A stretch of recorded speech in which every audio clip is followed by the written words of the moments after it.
अस्सलाम वालेकुम, welcome to my channel math physics intersection. I hope आप सब खैरियत से होंगे। आज की इस नई वीडियो में हम क्लास 8 की एक्सरसाइज 10B को ही कंटिन्यू करेंगे। एक्सरसाइज 10B बेस करती है सिमिलैरिटी टेस्ट के टॉपिक पे, जिसमें हमने डिफरेंट ट्रायंगल्स के सिमिलैरिटी टेस्ट करने हैं। 3 टेस्ट हमने देखे, जिसमें हमने देखना होता है कि आपकी जो रेशो है साइड्स की, क्या वो इक्वल है, क्या एंगल्स इक्वल हैं। एक हमारा टेस्ट था सिमिलैरिटी टेस्ट, उसको हमने कहा ए है, यानी 2 टाइम्स एंगल, यानी 2 करस्पॉन्डिंग एंगल्स अगर इक्वल हों तो वो 2 ट्रायंगल सिमिलर कहलाएंगी। फिर हमने बात की ट्रिपल एस सिमिलैरिटी टेस्ट, कि अगर तीनों साइड्स की रेशो, दूसरी ट्रायंगल के तीनों साइड्स की जब रेशो हम निकालेंगे, अगर वो इक्वल हो तो फिर हम कहेंगे कि 2 ट्रायंगल सिमिलर हैं। और बिल्कुल लास्ट में हमने कहा SAS, यानी 2 साइड्स की रेशो और एक एंगल। ये कॉन्सेप्ट वाली वीडियो के अंदर काफ़ी डिटेल में मैंने बता भी दिया कि सिमिलैरिटी की बेसिक डेफिनेशन क्या है, कैसे आपने अप्लाई करनी है, कैसे आपने क्वेश्चन नंबर 1 से लेकर 3 तक सॉल्व किए थे प्रीवियस वीडियो के अंदर। तो अगर तो वो देखते आ रहे हैं वीडियो, फिर आपके लिए कंटिन्यू करना बहुत ज़्यादा ईजी है। अगर नहीं तो आई विल सजेस्ट कि पहले आप वो देख लें, फिर आगे कंटिन्यू करें, ताकि आपको क्वेश्चन सॉल्व करना आपके लिए डिफिकल्ट ना हो। In each diagram, question number 4, identify a pair of similar triangles and prove that they are similar. कहता है एक तो ये कि जो आपके पास 4 पार्ट्स हैं ABCD, इसमें आपने खुद आइडेंटिफाई करना है कि कौन से 2 पेयर बनते हैं ट्राइंगल के, उनका नाम आपने खुद वो मतलब आइडेंटिफाई करके फिर आपने ये करना है कि प्रूव करना है कि वो सिमिलर है। अब जब उसने खुद ही कह दिया कि prove that they are similar, it means कि वो सिमिलर हैं। अब जस्ट आपके ऊपर है कि आपने वो जो चीज़ें उस फिगर के अंदर दी हुई हैं, चाहे वो पैरेलल लाइंस का कॉन्सेप्ट है, चाहे 2 ट्राइंगल्स हैं, चाहे वो जिस तरह का भी आपको लगता है कि वर्टिकली ऑपोजिट एंगल, इससे पहले भी आपने एक्सरसाइज 10A के अंदर भी ये कॉन्सेप्ट यूज़ किया था। तो आपने फिगर के अंदर खुद फोकस करना है, खुद वो एंगल्स या साइड्स की रेशो निकालनी है कि जो उनको प्रूव, यानी ट्राइंगल को सिमिलर बना सके। तो ये बता दिया गया कि ये 4 के 4 पार्ट्स में जो 2 पेयर ऑफ ट्राइंगल बनती हैं वो सिमिलर हैं। अब आप उसको कितना ग्रास्प कर पाते हैं कॉन्सेप्ट को, ये इंपॉर्टेंट। मूव करते हैं ए पार्ट की तरफ। अब यहाँ ए पार्ट के अंदर देखें, एक आपकी ट्रायंगल बनती है ACB, ये स्मॉल सी ट्रायंगल। दूसरी ट्रायंगल बनती है CDE, 2 ट्रायंगल्स हैं। यानी फर्स्ट ऑफ ऑल जब सोल्यूशन के अंदर आएंगे तो आपके पास ए पार्ट जो है, इसमें आपने पॉइंट्स का कंपैरिजन करना होता है। देखें, अगर आप इस स्मॉल सी ट्रायंगल को, मतलब अगर इसका साइज इंक्रीज करें और इसको रोटेट करना शुरू करें इस तरफ से, तो ये पॉइंट जब आप रोटेट करके यहाँ पे लाएंगे तो ये E से आके मिलेगा। तो दैट मीन्स ए जो है, ये आपकी क्रॉसपॉन्डेंस इसकी बनती है पॉइंट E के साथ। ये तो यहाँ B है, जब AE पे आएगा तो ये B रोटेट होकर ये कहाँ पे आ जाएगा, D पे। तो दैट मीन्स B की रोटेशन है D के साथ। और जो आपका C पॉइंट है वो ऑटोमेटिकली वही पॉइंट रहेगा, जब इसको आप पूरा रोटेट करेंगे तब वो भी वर्टिकली ऊपर रहेगा ऐसे। तो दैट मीन्स C की जो क्रॉसपॉन्डेंस है वो C के साथ। तो पहला काम ही यही था। 10A के अंदर मैंने बताया था आपको, 10B में जो क्वेश्चन सॉल्व किया बताया मैंने आपको, पहले सबसे पहले पॉइंट्स कंपेयर कर लें। जब पॉइंट्स कंपेयर कर लेते हैं, अब आपके पास आगे सिमिलैरिटी टेस्ट देखें, यहाँ पे साइड्स तो गिवन है नहीं, तो अब सिर्फ एंगल्स की बात रह जाती है हमारे पास। AA सिमिलैरिटी टेस्ट, यानी 2 एंगल्स अगर आपको ऐसे मिल सकें जिनको आप इक्वल कह दें, तो दैट मीन्स आप इस 2 ट्रायंगल्स को सिमिलर प्रूव कर सकते हैं। पहली बात तो ये कि यहाँ जो ये एंगल बन रहा है, ये C पॉइंट पे ये वाला एंगल इस वाले एंगल के इक्वल है। क्यों? वर्टिकली ऑपोजिट एंगल, ये भी एक स्ट्रेट लाइन है, ये भी एक स्ट्रेट लाइन है। तो पहली बात तो आप ये लिख लें, जो आपको नजर आ रहा है बड़ा सिंपल सा, कि इसका एंगल का नाम बनेगा ACB। ठीक है, इस ट्रायंगल के अंदर ACB, C पे हेड के एंगल C पे है। और यहाँ से अगर देखें तो ये कौन सा एंगल बनता है, ECD, क्योंकि यहाँ से इसका देखना ना आपने, तो E पहले आएगा, देन C और D। ये दोनों एंगल्स इक्वल हैं। और ये क्यों इक्वल हैं? Because they are vertically opposite angles. ये वर्टिकली ऑपोजिट एंगल्स हैं, इसलिए इक्वल हैं। फिर इसके अलावा और कौन सा एंगल आ सकता है, आप यहाँ बड़ा इंपॉर्टेंट है। अब देखें, ये लाइन और ये लाइन पैरेलल दी गई है, कोई वजह होगी पैरेलल देने की। तो दैट मीन अगर आपकी ये साइड और ये साइड पैरेलल, यहाँ ज़रा फोकस करना है आपने, ये 2 साइड्स अगर पैरेलल हैं, इस पे एक तीसरी साइड, अगर ये जो साइड है ये एज अ ट्रांसवर्सल के तौर पे एक्ट करे, तो अब जो यहाँ पे एंगल बनता है ये B पॉइंट पे, क्या इस एंगल के साथ अल्टरनेट एंगल नहीं होता? तो दैट मीन यहाँ जो एंगल बनेगा वो इसके अल्टरनेट है, बिकॉज ऑफ पैरेलल लाइन का जो कॉन्सेप्ट आपने पहले पढ़ा हुआ है। तो यहाँ आप क्या लिख लेंगे, इस एंगल का नाम क्या है, ABC। और ये किसके इक्वल होगा? जो यहाँ पे एंगल बनेगा इसका नाम क्या होगा, EDC, मतलब D पे बनता है ये, ED और C। और ये क्यों आपस में इक्वल हैं? Because they are alternate angles, जो कि होते हैं पैरेलल लाइंस पे। तो अल्टरनेट एंगल्स के कॉन्सेप्ट। अब आपके पास पॉइंट्स आपने कंपेयर कर लिए, 2 एंगल्स जो हैं वो इक्वल आ गए, तो आप क्या लिख सकते हैं, so triangle ABC is similar to triangle, दूसरी ट्राइंगल कौन सी बनती है, EDC। और ये क्यों हुआ, कौन सा सिमिलैरिटी टेस्ट है, यहीं पे लिख लें, बाय AA सिमिलैरिटी टेस्ट कि हमने दो एंगल्स देखे करस्पॉन्डिंग और वो दोनों एंगल्स इक्वल आए तो हमने कह दिया कि आपस में क्या है, सिमिलर ट्राइंगल्स हैं। अब यहीं पे आप क्या करें, इसको रेज कर लें, सोल्यूशन ऑफ बी पार्ट। अब बी पार्ट में देखते हैं हमारे पास दो जो पेयर्स बनते हैं वो कौन से हैं, इसको रेज कर लें जो आप ट्राइंगल सॉल्व कर चुके हैं इसके। अब आप बी पार्ट की तरफ अगर मूव करें तो बी पार्ट में देखें दोबारा आपके पास ट्राइंगल्स बनती हैं। एक तो ट्राइंगल बनती है आई जे एच, ये तीन मतलब इनके नाम है, और एक ट्राइंगल बनती है आई एफ जी। ठीक है, ये आपने ट्राइंगल के फर्स्ट ऑफ ऑल जो सबसे पहला काम क्या कर देते हैं हम, कंपैरिजन। तो आई जो है ये किस पॉइंट से कंपेयर होगा, अगर आप ये ट्राइंगल अलग से बनाएं और ये ट्राइंगल बनाएं तो ये दोबारा आई से कंपेयर होता है। आई जो है वो आई पॉइंट पे ही रहेगा, दैट मीन आई की कंपैरिजन, जो आई जो पॉइंट है उसका कंपैरिजन आई के साथ रहेगा। देन एफ और जे नज़र आ रहा है आपको साथ ये मिलते हुए, ये जे और एफ आपस में मीट कर रहे हैं तो आप जे को एफ के साथ मीट कर लें, यानी सेम ट्राइंगल है, सिर्फ उसका साइज इंक्रीज हुआ हुआ है। और एच जो पॉइंट है वो किससे करता है, जी के साथ, तो ये भी अपने पास आप नोट डाउन कर लें। जब तीनों पॉइंट्स को आपने कंपेयर कर ली, जो सबसे इंपॉर्टेंट शुरू की चीज़ होती है, अब इसके बाद देखें यहाँ पे कोई साइड्स गिवन है नहीं, तो अगेन क्या करना है आपको, अगेन डबल ए जो आपका सिमिलरिटी टेस्ट है वही अप्लाई हो सकता है एंगल्स की। अब यहाँ एंगल्स की बात हम कैसे कर सकते हैं, एक तो अगर फोकस करें तो ये जो आई पे एंगल बनता है इस यहाँ पे, अगर ये ट्राइंगल दो बार ड्रॉ करेंगे तो जो एंगल आई पे स्मॉल ट्राइंगल के अंदर बनेगा वही बिगर ट्राइंगल में, वही आई सेम पॉइंट है तो वहाँ भी एंगल सेम रहेगा। दैट मीन्स पहला जो एंगल है वो तो बड़ा सिंपल है कि जे आई एच में जो एंगल आई पे बनता है ये इक्वल है, अगर मैं इस एंगल को बनाऊँ एफ आई जी के अंदर जो ट्रायंगल बनती है एफ आई जी, इस पे जो आई पे एंगल बनेगा ये दोनों एंगल्स इक्वल हैं। और क्यों है, क्योंकि ये कॉमन एंगल है, दोनों ट्रायंगल के अंदर कॉमन यही पॉइंट आता है, तो जब पॉइंट सेम है तो उनका एंगल भी सेम होगा। अब एक एंगल तो आपको मिल गया, सेकंड एंगल कैसे मिल सकता है, अगेन यहाँ पे क्या चीज़ शो हुई है, पैरेलल लाइंस। पैरेलल लाइंस पे कौन सा एंगल है, मतलब लेट्स सपोज अगर मैं कहता हूँ ये दो पैरेलल लाइंस हैं, इन पे एक ये तीसरी लाइन एज अ ट्रांसवर्सल के तौर पे एक्ट करती है, तो याद रखें जब दो पैरेलल को ट्रांसवर्सल कट करें तो वहाँ जो एंगल्स बनते हैं वो करस्पॉन्डिंग, इंटीरियर या अल्टरनेट हो सकते हैं। तो यहाँ जो एफ पॉइंट पे ये जो एंगल बनेगा, क्या ये यहाँ जे पॉइंट पे बनने वाले एंगल के इक्वल नहीं है, बिल्कुल, ये करस्पॉन्डिंग एंगल इन्हें हम कहते हैं और ये इक्वल होते हैं पैरेलल लाइंस के अंदर, ये भी आपने कॉन्सेप्ट पहले देखा हुआ है। तो यहाँ ये एंगल हो जाएगा आई जे एच, यानी जे पे बनने वाला एंगल, वहाँ जो बनने वाली जो ट्राइंगल है उसके अंदर वो एंगल बनता है एफ पे, तो दैट मीन आई एफ और साथ में पॉइंट कौन सा है जी, तो ये आई जे एच यानी जे पे बनने वाला एंगल एफ पे बनने वाले एंगल के इक्वल है। और ये क्यों इक्वल है, ये corresponding angles of parallel lines, कि दो पैरेलल लाइंस हैं उसमें करस्पॉन्डिंग एंगल्स है, करस्पॉन्डिंग एंगल बनता है इसलिए ये इक्वल है। अब जब दो एंगल्स इक्वल हो गए तो क्या हुआ, आपकी जो ट्राइंगल है वो सिमिलर प्रूव हो गई। तो लिख सकते हैं आप, सो ट्राइंगल कौन सा क्या नाम बनता है उसका, आई जे एच, ये जो ऊपर अपने पॉइंट्स लिखे हुए उन्हीं के मुताबिक, इज सिमिलर टू ट्राइंगल, यहाँ कौन सी बन जाएगी आई एफ जी,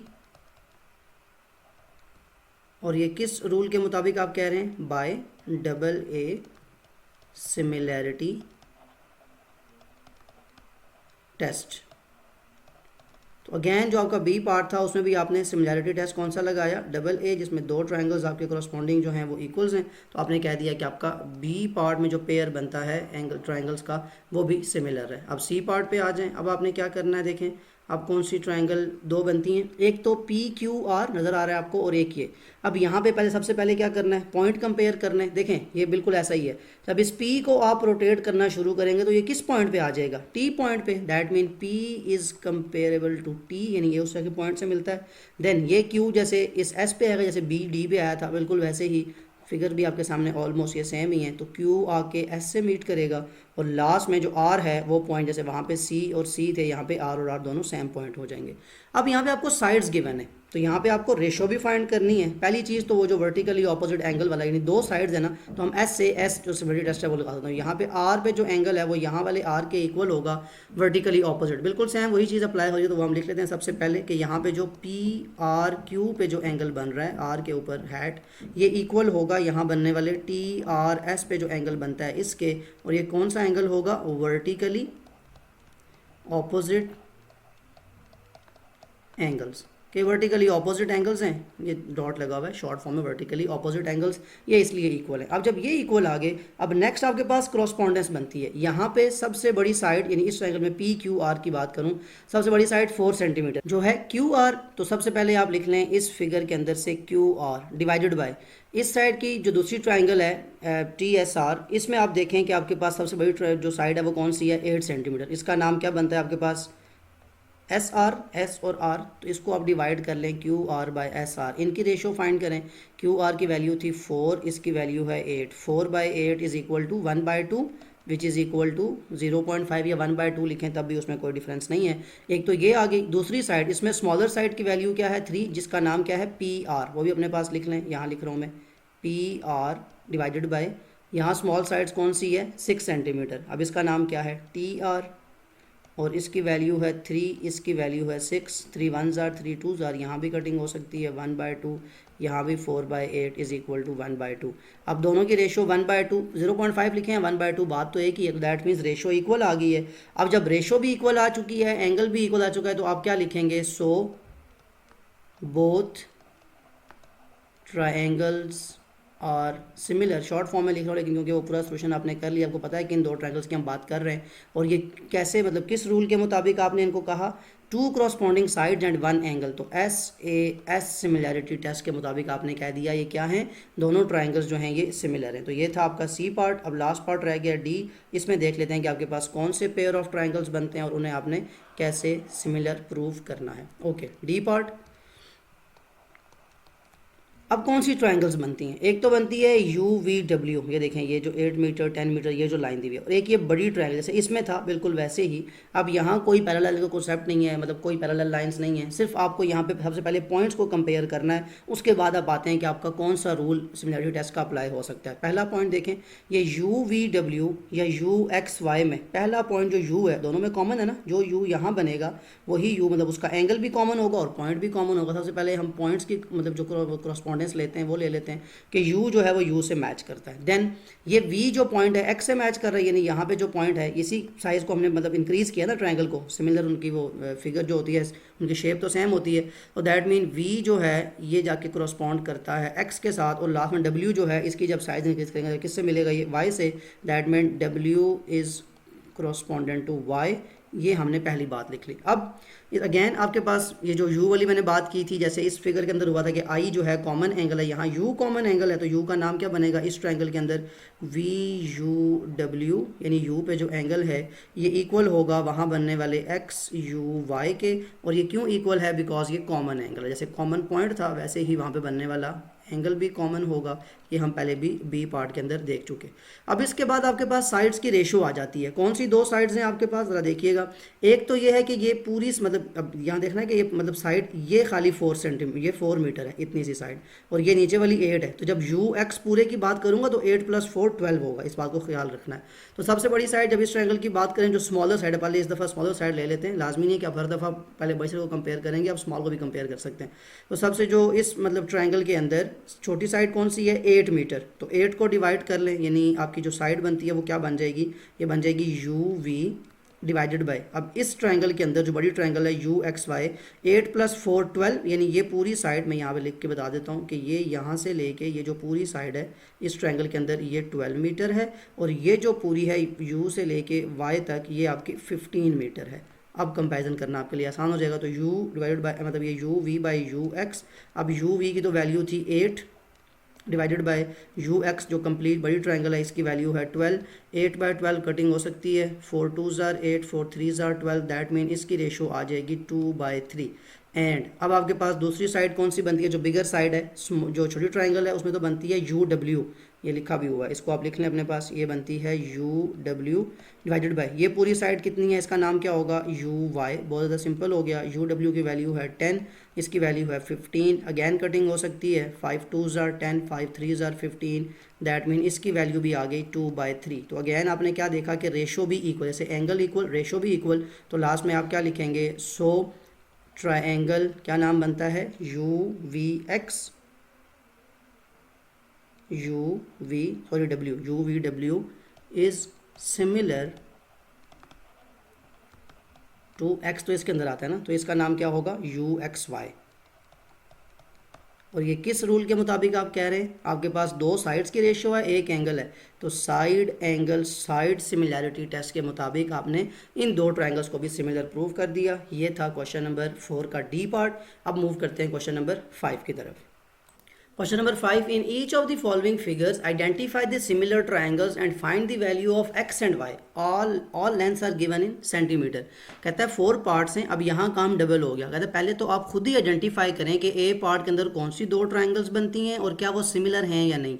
अगर वो सिमिलर हैं तो उसके बाद फिर अगली बात ये करें कि आपके पास जो एक्स और वाई अननोन है उसकी वैल्यू भी फाइंड करनी है। सो यहाँ ज़रा डिटेल में मैं जस्ट वो जो है बताता जाऊँगा कि 5 का ए पार्ट जब सॉल्व करते हुए, अब मैं क्योंकि आप सिमिलरिटी तो बहुत डिटेल में क्वेश्चन नंबर 4 इससे पहले आप देख चुके हैं, मैं जस्ट यहाँ कंपैरिजन करूँगा ताकि सिमिलरिटी की आपको बेस जो क्लियर है उसकी बेस पे सिमिलर आप देख लें। एंड पे एक्स और वाई की जो वैल्यू है वो ज़रा इंपॉर्टेंट है यहाँ पे, वो आपने इससे पहले नहीं फाइंड की हुई, उस पर फोकस करेंगे। तो देखें ए पार्ट के अंदर ये ट्राइंगल जो बनती है ए बी सी और ए डी ई, बड़ा सिंपल है कि बी जाके डी को मिलेगा, सी ई को और ए को। तो सिंपली आप पॉइंट्स कंपेयर कर लें, यानी A is comparable to A, then B is comparable to D, और लास्ट में सी जो है जाके कंपेयर हो जाएगा ई के साथ।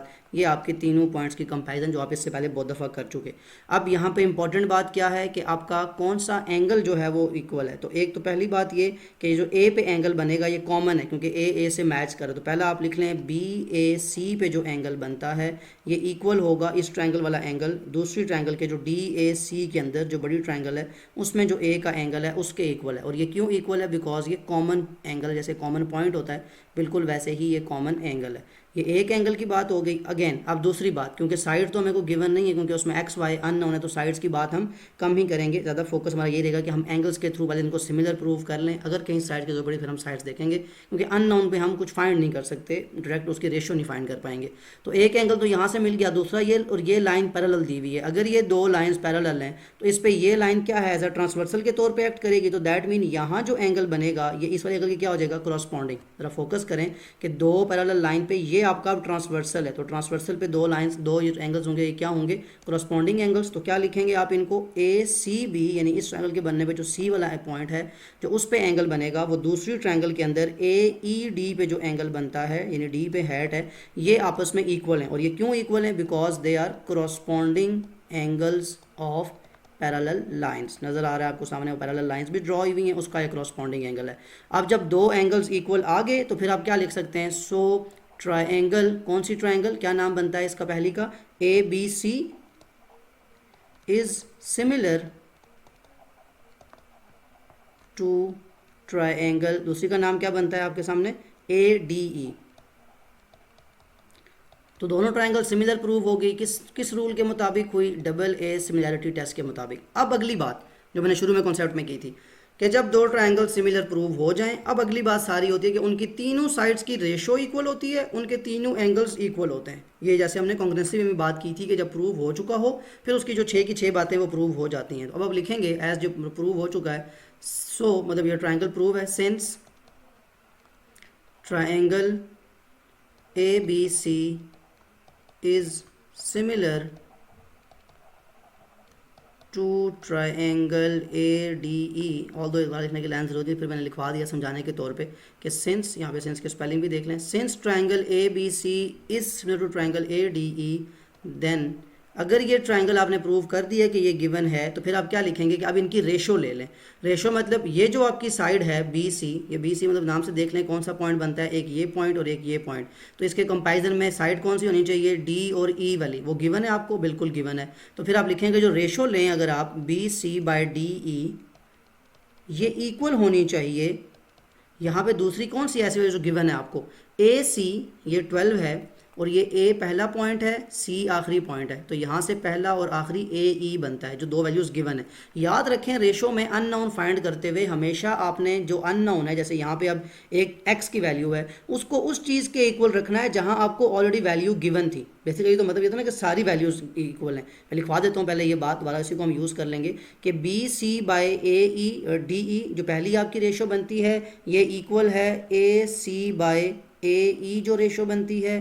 दिस इज़ इक्वल टू जो लास्ट में रेशो बनती है वो है AB/AD, जो साइड ये रह गया इसमें y आता है, तो AB/AD ये अब तीनों रेशो इक्वल है, यही मतलब वो है सिमिलर फिगर्स का कि सिमिलर फिगर्स में तीनों रेशो इक्वल होती है। अब यहाँ पे आपको किस चीज़ की वैल्यू पता है, यानी कौन से दो ऐसे ऐसे जिनकी साइड्स की आपको वैल्यू पता है। एक ए सी की वैल्यू 12 है, यानी यहाँ पे इसकी वैल्यू पता है आपको, और ए ई 12 + 4 16 इसकी वैल्यू पता है। तो जिस आपको रेशो के अंदर, याद रखें ये बड़ा एक बेसिक सा रूल है अननोन फाइंड करने के लिए, कि जो आपको दो साइड्स पता होंगी उनको आप पहले इसके इक्वल करेंगे तो यहाँ से जो अननोन होगा वो मिल जाएगा, फिर जब इसके इक्वल करेंगे तो यहाँ से आपको दूसरा अननोन मिल जाएगा। अगर तो मैं इस सब को यहाँ से रेज कर दूँ, ये जो मैंने लास्ट में बात लिखी है इसी चीज़ को अगर मैं लेके चलूँ, यानी यहाँ पे अब ये समझना है आपने कि नेक्स्ट जो मेरा जो सोल्यूशन है वो यहाँ से मैं चला रहा हूँ नाउ। यानी अब आप इस चीज़ को लिखने के बाद अगला आपका स्टेप ये बनता है कि ये जो B C by D E लिखा हुआ है इसको इक्वल कर लें ए सी बाय ए ई के। अब बी सी कहाँ लिखा हुआ है, इसकी वैल्यू कितनी है एक्स, ओके इसको लिख लें एक्स डिवाइडेड बाय डी ई की वैल्यू कितनी है 12 is equal to A C की वैल्यू कितनी है, ए से लेके सी तक 12, और ये सारी किसके अंदर है सेंटीमीटर में, और लास्ट में ए ई, ये पूरी लाइन फिर कितने की होगी 12 + 4 16, ये भी आप पहले सॉल्व कर चुके। अब यहाँ से कितना सिंपल है कि ये 12 यहाँ पे हो रहा था डिवाइड, वहाँ से क्या हो जाएगा मल्टीप्लाई, तो that mean X is equal to, ये चीज़ अपने पास आप एक माइंड में रखेंगे, ये आपका एक रूल है समझें, जिसके मुताबिक आप क्वेश्चन को सॉल्व किया करेंगे। मतलब जब भी तीनों रेशो निकालेंगे जो नाउन होगी उसको यूज़ करेंगे। तो एक्स इज इक्वल टू 12/16, जो रेशो पहले थी ये 12 यहाँ हो रहा था डिवाइड, वहाँ जाके मल्टीप्लाई हो गया। अब आपके पास सिंपल कटिंग है जो आप कर सकते हैं, यहाँ पे 4 4s are 4 3s are, again cutting हो सकती है 4 1s are 4 3s are, तो 3 × 3 इज इक्वल टू 9, और ये यूनिट क्या होगा इसका सेंटीमीटर। तो ये था पहला एक्स अननोन जो 9 सेंटीमीटर आ गया। अब यहाँ कटिंग करने के लिए आपकी अपनी मेथड है, कोई मल्टीप्लिकेशन को डिवीजन जैसे कैलकुलेटर से भी करें, लेकिन आपकी वैल्यू हमेशा 9 ही आएगी। सो ये थी एक्स की वैल्यू। अब इसी रूल को अगर मैं यूज़ करूँ, ये मतलब एक्स की वैल्यू आपने निकाल ली, इसको रेस कर लें।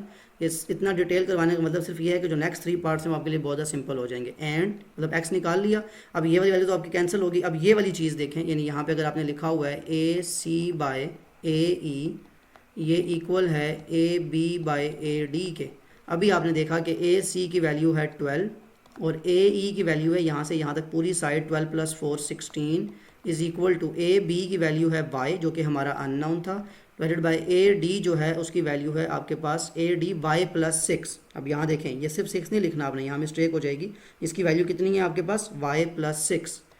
अब इसको हम कैसे सॉल्व कर सकते हैं, अब आपने रूल सारा लिख लिया, इसकी आपको ज़रूरत नहीं है। अब यहाँ कैलकुलेशन इंपॉर्टेंट है, क्रॉस मल्टीप्लिकेशन, ये जाके इस 12 से मल्टीप्लाई हो जाएगा और ये जाके 16 इस y से हो जाएगा। मतलब 12 से मल्टीप्लाई हुआ y + 6 आके, और ये 16 जाके y से मल्टीप्लाई हो गया। तो इक्वेशन बन गई आपके सामने 12y से, मतलब ये ब्रैकेट ओपन हो रही है 12y प्लस अगेन 12 6 से मल्टीप्लाई हुआ 72 इज इक्वल टू y 16 से मल्टीप्लाई हुआ 16y।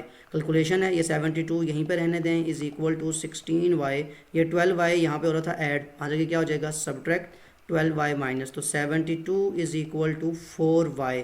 क्या आपको y की वैल्यू मिल चुकी? नहीं। तो आपने नेक्स्ट स्टेप में क्या करना है, ये जो 4 यहाँ हो रहा था y से मल्टीप्लाई, यहाँ आके 72 से क्या हो जाएगा divide, this is equal to y। Cutting हो सकती है 4 1s are 4, 3 carry 32, 4 8s are 32। तो y की वैल्यू क्या आ गई 18, ये अपने पास नोट डाउन कर लें। और ये यूनिट किसका होगा 18 centimetre is equal to y। यही आपके पास अननाउन था जो आपने फाइंड करना था। बहुत डिटेल में करवाया मैंने ये पार्ट जस्ट इसलिए कि आपको वो रेशो का जो कॉन्सेप्ट है कि जब भी आपने दो सिमिलर फिगर्स, जो दो ट्राइंगल्स हैं उनको सिमिलर प्रूव कर दिया, उसके बाद उनकी सारी की सारी रेशो जो होगी वो क्या हो जाती है इक्वल। अब जब रेशो इक्वल होती है वहाँ से आप उस रेशो को पिक करते हैं जो नाउन होती है, उस नाउन रेशो के मुताबिक, यानी जो दो आपको दो साइड्स की वैल्यू पता होगी उसको यूज़ करके आप बाकी अननोन फाइंड कर सकते हैं जो भी जिस पार्ट के अंदर होंगे। सो इतना डिटेल 5A पार्ट करवाने का मतलब ये था कि अब 5K B पार्ट के अंदर अब आपके लिए चीज़ें बहुत ज़्यादा सिंपल हो जाएंगी। ये रहा B पार्ट। अगर आप इस ट्रायंगल को देखें तो इसका ये C जो पॉइंट है ये तो कॉमन है, यानी आप C से मिल रहा है, ये तो पहली बात होगी। देन आप अगर कंपैरिजन करें तो A जो पॉइंट है इसको अगर आप रोटेट करके यहाँ पे लेके, मतलब ये C बनाना है ना, तो यहाँ से रोटेट करेंगे तो ये जिस पॉइंट पे आएगा ये A आके E से मिलता है। ये भी अपने पास नोट डाउन कर लें कि A कंपैरिजन है E के साथ, कॉमा बाद में आएगा, पहले कंपैरिजन है A विद E और लास्ट में आपका कंपैरिजन है B का D के साथ। ये भी अपने पास नोट डाउन कर लें।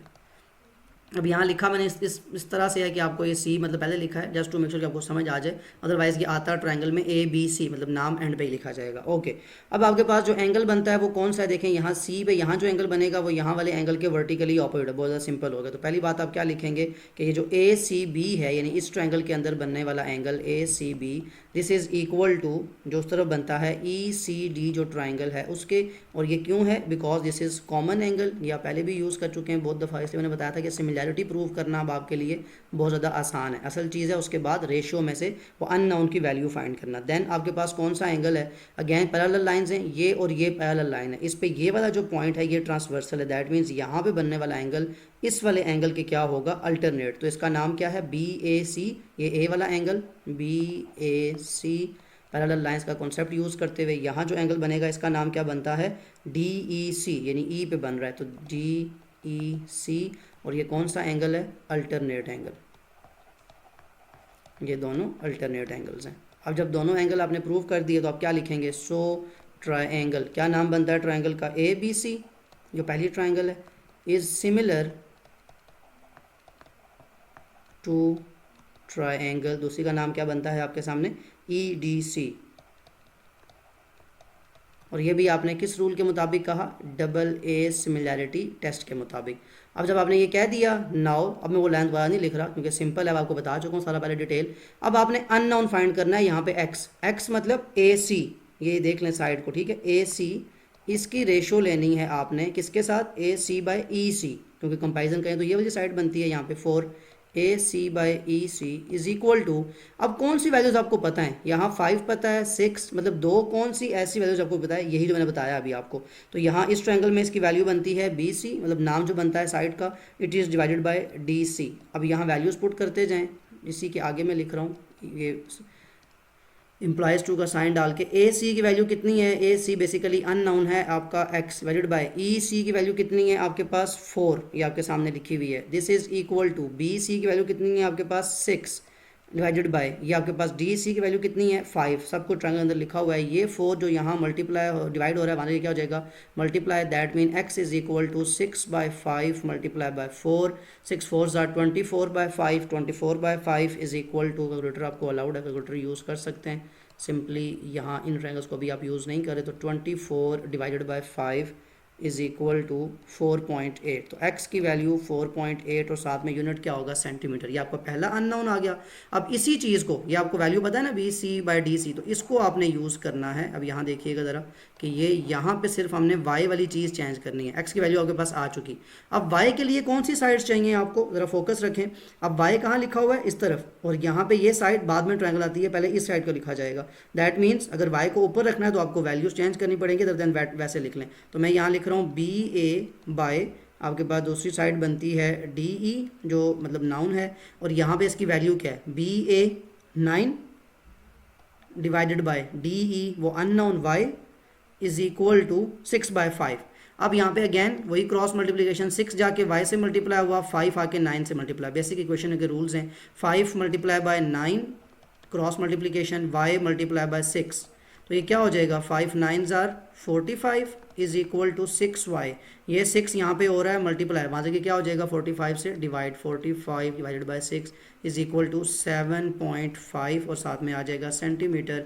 This is the value of y, जो कि आपका दूसरा अननोन था। तो ये b पार्ट को आपने सिमिलर प्रूव भी कर दिया, उनमें से दोनों अननोन की वैल्यू भी निकाल ली। a पार्ट डिटेल से करने से आपकी जो हेल्प हुई है, जो आसानी हुई, अब आपको पता है कि आपने अननोन फाइंड करने के लिए कैसे क्वेश्चन को सॉल्व करना है। कैलकुलेटर यहाँ प्लेस कर लें, सोल्यूशन ऑफ सी पार्ट। अब देखें कौन सी दो ट्रायंगल बनती हैं। अब आपके सामने जो ट्रायंगल्स हैं, एक तो ए बी सी ये वाली, और ए डी ई। पहला पॉइंट सबसे आसान है कि ए जो पॉइंट दोनों में कॉमन है, यानी ए, मैंने पहली जो ट्रायंगल का नाम लिया उसमें भी ए बोला, दूसरी ट्रायंगल में भी, तो ये तो पहला हो गया। अब बी की ही अगर आप इंक्रीज़ करें, यानी आप उसको आप देखना है कि रोटेट कैसे करना है आपने, तो बी को अगर हम रोटेट करें तो ये किस पॉइंट पर आके मिलेगा आपको? ई पे, तो B is compared to E, and last में जो आपका पॉइंट है डी सी जो है ये वाला, ये किससे आके मिलेगा? डी से। सी इज़ कंपेयर टू डी। अब जब पॉइंट्स कंपेयर हो गए तो पहला पॉइंट कॉमन एंगल वाला, जैसे हम कहा करते हैं, यानी ए पे जो एंगल बनेगा इस ट्रायंगल में उस ट्रायंगल में दोनों में सेम होगा। सो पहला एंगल आप यहाँ पे लिखेंगे, कौन सा एंगल बनता है आपका? बी ए सी, यानी यहाँ जो ए पे एंगल बन रहा है, दिस इज़ इक्वल टू जो दूसरी जो ट्रायंगल बनती है इसके नाम है, वो एंगल का नाम क्या होगा? ई ए डी। ठीक है, यहाँ पे ई पहला है। Okay, now what? अब आपके पास जो एंगल है वो किस वजह से है, क्यों इक्वल है? कॉमन एंगल, इसके रीज़न लिखना ज़रूरी है। अब आपके पास ये एंगल अगर आ चुका, अब अगली बात, अब कौन सा ऐसा एंगल है जिसको आप कह सकते हैं कि इक्वल है। देखें यहाँ बी पॉइंट को मैंने ई से मैच किया था, बी पे भी एंगल बना हुआ है, ई पे भी एंगल बना हुआ है, तो बी और ई गिवन है कि ये इक्वल है। जैसे हमें लिखना है इसको कि ए बी सी बी पे हेड, दैट मीन जो बी पे एंगल बन रहा है, ये जो ए ई डी जो ट्राइंगल है, मैंने यहाँ इनको मैच भी इसलिए किया था एकदम के एंगल बने हुए, बड़ा सिंपल है। तो अब यहाँ पे ये क्यों है, बिकॉज ये तो गिवन है आपको कि ये दोनों एंगल्स इक्वल हैं। जब दोनों एंगल इक्वल आ गए आपके पास तो आपने ट्राइंगल को प्रूव कर दिया। सो ट्राइंगल जिसका नाम बनता है A B C is similar to, किस ट्राइंगल के सिमिलर होगा, दूसरी ट्राइंगल का नाम क्या होगा, ए ई डी। अब जब इस ए ई डी के ये ट्राइंगल सिमिलर होगी है by the use of double A similarity test. अब अगली बात आप कर सकते हैं इनकी रेशो की। नाउ अब आप देखें आपका पहला अननाउन जो x है, यानी आप अगर लिखना चाहें तो अननाउन कौन सा है, डी ई साइड के अंदर, यानी इस ट्रायंगल वाला, ठीक है, उसको मैं लिख ऊपर रहा हूँ। तो याद रखना है जिस ट्रायंगल को एक दफ़ा जिसकी वैल्यू ऊपर लिख रहे हैं, जिसकी लेंथ को, फिर आप दूसरी जो उसके इक्वल की तरफ लिखेंगे तब भी आप इक्वल। मतलब क्या कह रहा हूँ मैं कि मैं अगर लिख रहा हूँ डी ई, बिकॉज मेरा अननाउन x है, और अगर अननाउन आपका न्यूमरेटर में रहे ऊपर तो आपको सॉल्व करना आसान होता है। तो डी ई डिवाइडेड बाय किससे कंपेयर हो रहा है, डी ई, ये 2 पॉइंट हैं तो यहाँ पे सी बी से होगा, ठीक है, जो 2 पॉइंट बनते हैं। दिस इज इक्वल टू, अब आपको कौन सी 2 साइड्स गिवन है, बड़ा फोकस रखना है यहाँ पे आपको, ये 6 और 3 वाली, यानी ये पूरी साइड अगर करेंगे तो 6 + 3 हो जाएगा बड़ी ट्रायंगल में, और स्मॉल ट्रायंगल में 6 रहता है। तो किसकी वैल्यू मैंने पहले लिखी थी, डी ई, बड़ी ट्रायंगल की। तो अब भी यहाँ पे किसकी वैल्यू लिखूंगा, ए ई। तो ए ई जो साइड है बड़ी ट्रायंगल के अंदर जो आती है, ये पूरी लाइन, यानी पहला और कौन सा पॉइंट है, मतलब इस ट्रायंगल, बड़ी ट्रायंगल के अंदर ए और ई की बात करें तो यहाँ कौन सा एंगल मतलब वो बनेगा, यहाँ बनेगा ए और बी। तो इसके डिवाइड में आएगी ए बी साइड। यहाँ ये मतलब गलती नहीं करनी है आपने कि 3 और 6 की बात करते हुए, इस 3 की, 3 और 6 यहाँ कंपेरिजन बहुत ज़्यादा इंपॉर्टेंट है। तो ए ई, अब यहाँ वैल्यूज़ देखें, डी ई किसके इक्वल है, डी ई आपका अननोन है x divided by, C B किसके इक्वल है, सी बी आपकी वैल्यू है 4। This is equal to A E, ये पूरी साइड ए से लेके ई तक 3 + 6 9 divided by A B side ये वाली है जिसकी वैल्यू है 3। अब ये जो x के डिवाइड में 4 है वहाँ देखिए क्या हो जाएगा, multiply, this implies x is equal to 9/3 multiply by 4। Cutting हो सकती है, 3 1s are 3 3s are 9, 3 × 4 is equal to 12। तो x is equal to 12। Unit ऊपर उसने बता दिया था आपको कि जितने भी अननाउन्स हैं इन सब का यूनिट क्या रहेगा, सेंटीमीटर। तो ये आपका फर्स्ट अननाउन आ गया। अब यहाँ इस अननाउन को फाइंड करने के बाद अब आपने ये जो नाउन आपके पास वैल्यूज़ हैं इनको तो आप रेज ना करें, क्योंकि आपने इसको अगेन यूज़ करना है कि ए की वैल्यू को पता है। अब वाई वाली फॉर्म देखें कि वाई में अननाउन आपके पास क्या है। अब देखें वाई यहाँ कौन सी साइड बनती है, ए डी, ये जो बड़ी साइड है। तो इसको अगर मैं मतलब डिवीजन में रखने के बजाय ऊपर रखूं तो इसको सॉल्व करना मेरे ज़्यादा आसान होगा। तो मैं क्या लिखूंगा इसको, ए डी, यानी बड़ी साइड, जैसे मैंने यहाँ लिखा हुआ है, तो ए डी जिसकी ये पूरी वैल्यू है 3 + y। याद रखें कि ये a से लेके d तक की जो वैल्यू है, ये 3 मुझे पता है, ये नीचे वाली साइड y है, तो ये पूरी ब्लू लाइन जो है ये 3 + y के इक्वल है, डिवाइडेड बाय। अब ये किससे डिवाइड होगी, सिंपल इस ए ई से, ठीक है, ये जो आपकी साइड सॉरी बनती है ए सी ये वाली, तो ये इस साइड से डिवाइड हो गया। अब यहाँ पे आपके पास इसकी वैल्यूज पुट करना शुरू कर दें।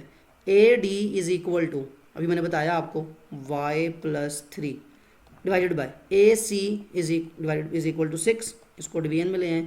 ए ई अभी आपने लिखा था 3 + 6 9, ये जो वैल्यू है, डिवाइडेड बाय ए बी, ये भी अभी आपने लिखा 3।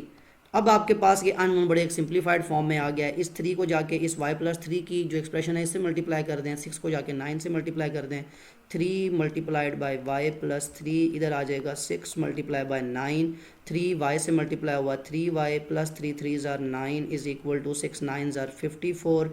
अगला जो स्टेप इसका आता है वो ये कि ये 3y इधर ही रहेगा और ये 54 से जाके क्या हो जाएगा 9 माइनस, तो 54 - 9 वैल्यू आ गई 45। इस 45 को लिख लें। अब नेक्स्ट स्टेप क्या है कि y की वैल्यू आपकी इस 45 को 3 से डिवाइड कर लें, यहाँ पे मल्टीप्लाई हो रहा है ना y से, तो वहाँ जाके डिवाइड हो जाएगा, तो दैट इज़ इक्वल टू 15 और साथ में यूनिट लिख लें सेंटीमीटर, तो जगह कम है, मैंने ऐसे लिखा है। अदर देन दैट समझ तो आपको आ चुकी होगी कि कैसे आपने एक्सप्रेशन को मल्टीप्लाई करना है, कैसे आपने इसकी वैल्यू फाइंड करनी है। सो ये था सी पार्ट, अगेन इसको काफ़ी डिटेल के अंदर देखा आपने, सारी वैल्यूज़ को फाइंड कर लिया। अब आप देखते हैं कि डी पार्ट में आपसे क्या चीज़ पूछी गई है, सोल्यूशन ऑफ डी पार्ट।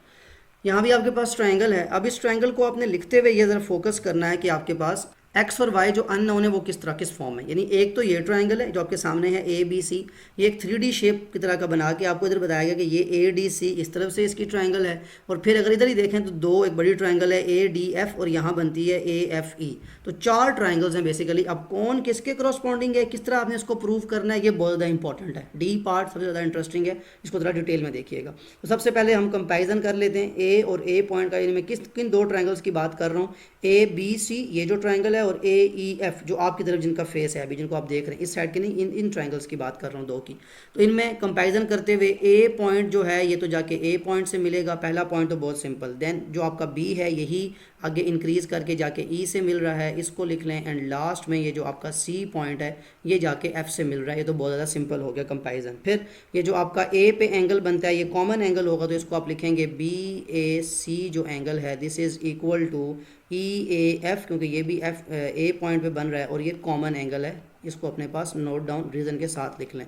अब जब कॉमन एंगल आ गया, दूसरा एंगल आपके पास कैसे आ सकता है कि बताया गया है this line is parallel to this, तो दैट मीन ये बी और ई पे जो एंगल बनेगा इनको भी आप सेम लिख सकते हैं, क्योंकि यहाँ पे जो एंगल है बी पे ये वाला और यहाँ जो है ये क्रॉसपॉन्डिंग एंगल बनते हैं पैरेलल लाइंस पे, ये ट्रांसवर्सल कट कर रहा है, तो दैट मीन इस एंगल का नाम होगा ए बी सी पे जो एंगल बन रहा है, और ये इक्वल किसके होगा, ए ई एफ के वाले एंगल के। और ये क्यों इक्वल होगा, बिकॉज ये corresponding angles of parallel lines.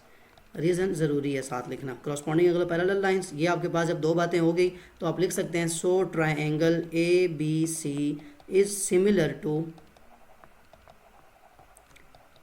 Triangle, कौन सी ट्राइंगल बनती है, is similar to triangle A E F जिसमें ए कॉमन पॉइंट था। और ये आपने again double A similarity test apply किया है इस पर।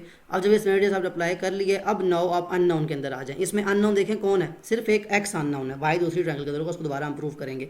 एक्स वाली ट्रायंगल में देखें ये आपको 2 वैल्यूज़ नाउन है, यानी अगर आप ए बी की बात करें तो ये 10 है, और ए ई पूरी की बात करें तो 10 + 4 14, वही बात जो अब इससे पहले 2-3 ट्रायंगल्स में कर चुके हैं, इसलिए आपको ये क्लियर हो चुका होगा। अब अननोन कौन है आपका, ए सी 8 है और सी एफ, तो इसको आप ऊपर रख लें, मतलब जो आपका अननोन है जो ये जो बनता है ए एफ ट्रायंगल के अंदर x + 8 पूरी जो लाइन है, तो आप लिखेंगे ए एफ,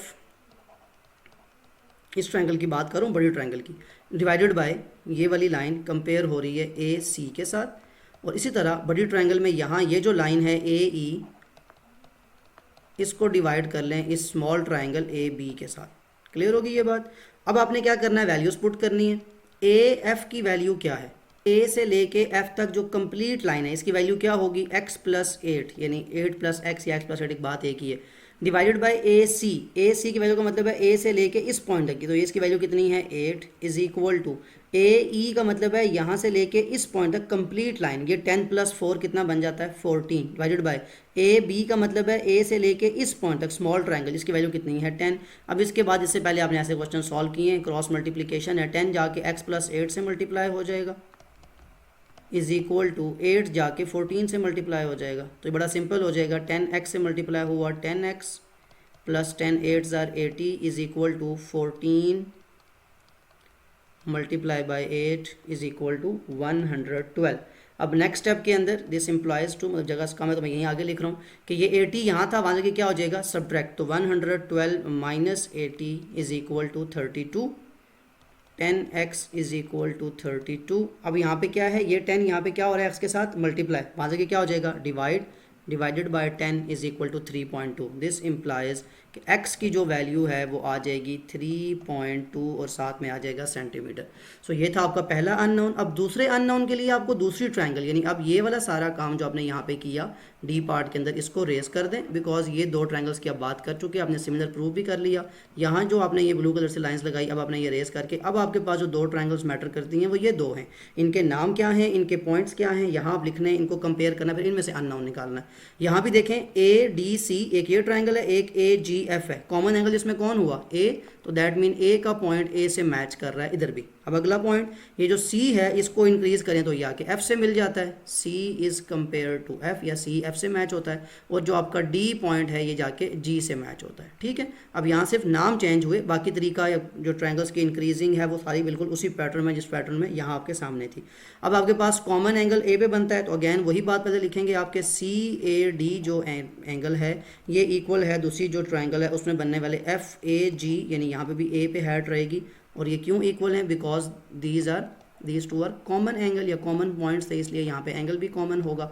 ये पहला पॉइंट हो गया। नेक्स्ट आपके पास आता है दो अगेन पैरेलल लाइंस हैं, तो यहाँ जो एंगल बनेगा आपका पैरेलल लाइन को ट्रांसवर्सल कट करता है, तो यहाँ जो या इसके ऊपर की तरफ एंगल बना लें, यहाँ जो एंगल है ये इस वाले एंगल के क्या हो जाएगा, इक्वल। तो इसको क्या लिखेंगे आप, ए सी डी यानी सी पॉइंट पे बनने वाला एंगल इक्वल है वहाँ पे किस पॉइंट पे बनेगा, एफ पे। तो ए एफ जी पे बनने वाले एंगल के इक्वल है, और इसकी रीज़न क्या है, ये करस्पॉन्डिंग एंगल है, corresponding angles of parallel lines. यहाँ बात ये क्लियर होगी करस्पॉन्डिंग एंगल्स वाली। अब जब दोनों ट्राइंगल दो एंगल्स प्रूव हो गए तो आप लिख सकते हैं सो ट्राइंगल जिसका नाम है A C D is similar to triangle, अब इसका नाम क्या बनेगा, ट्राइंगल ए एफ जी। और ये कैसे आपने सिमिलर प्रूफ किए, by using double A similarity test. अब जब ये कर लिया, नाउ अब आप अननोन की तरफ आ जाएं। यहाँ पे आपकी ये देखें स्मॉल ट्राइंगल के अंदर ए डी साइड है, तो इसको ऊपर लिखें क्योंकि अननोन ही आपका जो है इसको रखना न्यूमरेटर में आसान होता है आपके लिए। डिवाइड बाय, ये किससे कंपेयर हो रही है, ए जी से, इज इक्वल टू, यहाँ पे ये पूरी जो स्मॉल ट्राइंगल है इसमें ये लाइन है ए सी, डिवाइड बाय ये किससे कंपेयर हो रही है, ए एफ से। अब यहाँ इनकी वैल्यूज पुट कर लें। ए डी जो है ये आपका अननोन है y, divide by A G का मतलब यहाँ से यहाँ तक y plus 3 is equal to A C की वैल्यू आपके पास है 8, डिवाइडेड बाय ए एफ की वैल्यू है 8 प्लस x। अब यहाँ x वही जो भी आपने फाइंड किया था। तो इसके बाद नेक्स्ट स्टेप में सिर्फ क्या करना है, आपने वैल्यूज़ लिखनी है। दैट मीन्स अगर मैं लिखूँ y, या इसको सिंप्लीफाई करके एक दफ़ा लिख लेते हैं, y divided by Y plus 3 is equal to 8 divided by 8 plus X, 3.2, 8 value लिखी हुई है आपके सामने, इसमें प्लस कर लें 8, तो ये हो जाएगा 11.2। अब नेक्स्ट स्टेप क्रॉस मल्टीप्लिकेशन, ये 11.2 जाके y से मल्टीप्लाई हुआ, ये इधर आके इससे मल्टीप्लाई। दैट मीन जो नेक्स्ट जो आपका स्टेप बनेगा वो ये है कि y से जाके ये 11.2 मल्टीप्लाई हो गया, और इधर ये 8 से आके पूरी एक्सप्रेशन मल्टीप्लाई होगी y प्लस 3 वाली। तो यहाँ 11.2 y से मल्टीप्लाई हुआ, तो ये इसको आप लिख सकते हैं 11.2 y is equal to 8 y से मल्टीप्लाई हुआ 8 y प्लस 8 3 24।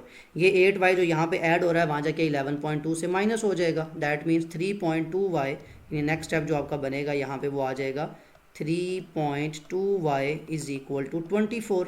अब ये 3.2 y यहाँ पे क्या हो रहा है, y के साथ मल्टीप्लाई, वहाँ जाके क्या हो जाएगा, डिवाइड। तो आप सिंपली लिख लेंगे 24 डिवाइडेड बाय 3.2, तो आपकी वैल्यू आ जाएगी 7.5, और यही आपके पास y का आंसर है। वो मैं यहाँ पे लिख रहा हूँ y is equal to 7.5 centimetre.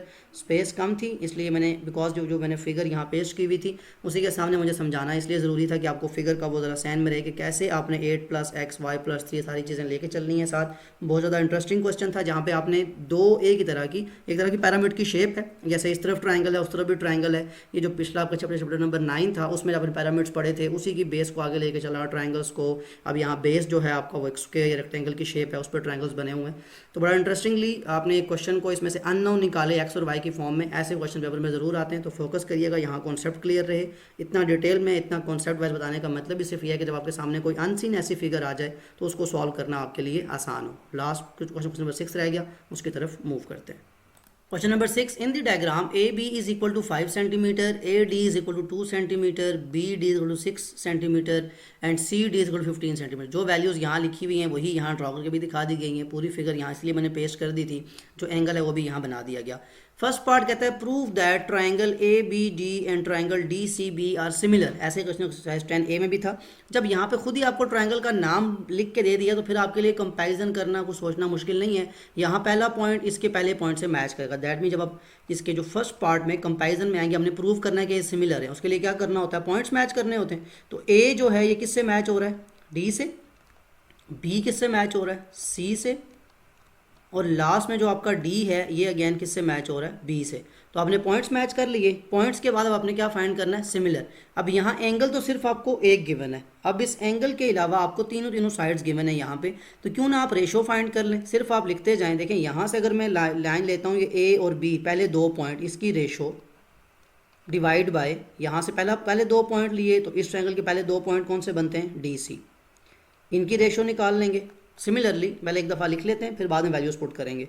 Next आपके पास अगर मैं लेता हूँ ये जो आपके पास बी और डी, ये और ये पॉइंट, इसकी रेशो डिवाइडेड बाय इनके दो पॉइंट्स कौन से हैं अब, सी बी, और लास्ट में जो थर्ड रेशो आपके पास रहेगी वो मैं थोड़ा साइड पे यहाँ पे लिख लेता हूँ कि ये जो आपके पास रेशो है, जो लास्ट पॉइंट रह गया कौन कौन सा, डी, और मतलब ये वाला ए और ये वाला डी, तो इसको लिखते हुए ए डी डिवाइडेड बाय ये पॉइंट और ये लिया था, तो दूसरी ट्रायंगल में ये पॉइंट और ये लेना पड़ेगा, दैट इज़ डी बी।